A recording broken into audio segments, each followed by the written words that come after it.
അറിഞ്ഞത് കൊണ്ട് കാര്യമില്ല, ഉപയോഗിക്കാൻ വേണ്ടി പറ്റണം. ഇതൊരു കോർട്ടിന്റെ ഭാഗമാണ്. ഇന്നത്തെ കാലത്ത് നമുക്ക് ഒരുപാട് സർട്ടിഫിക്കറ്റ് ഉള്ളത് കൊണ്ടും ഒരുപാട് മാർക്ക് ഉള്ളത് കൊണ്ടും പഠിത്തത്തിൽ ഒരുപാട് മാർക്ക് ഉള്ളത് കൊണ്ടും മാത്രം ഏതെങ്കിലും മേഖലയിൽ ജോലി കിട്ടുമോ? ഇല്ല എന്ന് ഉറപ്പിച്ച് പറയാൻ വേണ്ടി പറ്റും. അപ്പൊ ഇന്ന് ജോലി കിട്ടാൻ എന്താണ് വേണ്ടത്? അതിന് വേണ്ടത് നമുക്ക് പ്രാക്ടിക്കലി ചെയ്തു കൊടുക്കാനുള്ള സ്കില്ലാണ്. അപ്പോൾ ഒരുപാട് തൊഴിലവസരങ്ങളുള്ള ഒരു മേഖലയാണ് അക്കൗണ്ട്സ്, അതേപോലെ ടാക്സേഷൻ, GST പോലെയുള്ള മേഖലകളിൽ എക്സ്പേർട്ട് ആയിരിക്കുക എന്നുള്ളത്.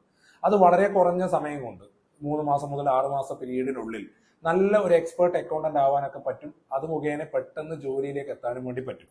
അപ്പൊ +2 കഴിഞ്ഞ് ഇപ്പോൾ റിസൾട്ട് വെയിറ്റ് ചെയ്തിരിക്കുന്ന ആൾക്കാരുണ്ടാവും, അതേപോലെ ഡിഗ്രി കഴിഞ്ഞിട്ട് നിൽക്കുന്ന ആൾക്കാരുണ്ടാവും. അപ്പൊ അവർക്ക് ഈ മേഖലയിൽ പ്രാക്ടിക്കലി പ്രവൃത്തി പരിചയങ്ങളൊന്നും ഇല്ല എന്നുണ്ടെങ്കിൽ അവർക്ക് ഈ മേഖലയെ കുറിച്ചൊന്ന് പരിചയപ്പെടാനും GST റിട്ടേൺസ് എങ്ങനെയാണ് പ്രാക്ടിക്കലി ഫയൽ ചെയ്യാന്നൊക്കെ അറിയാനുള്ള ഒരു ചാൻസ് കൊടുക്കുകയാണ്.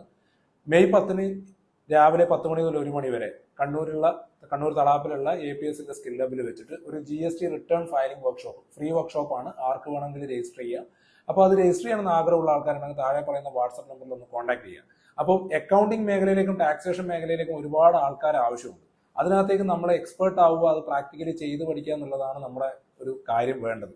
അപ്പൊ അതിന് താല്പര്യമുള്ള ആൾക്കാരുണ്ടെങ്കിൽ താഴെ കൊടുത്ത നമ്പറിൽ രജിസ്റ്റർ ചെയ്തിട്ട് പരിപാടിയിൽ പങ്കെടുക്കുക, കാര്യങ്ങൾ മനസ്സിലാക്കുക.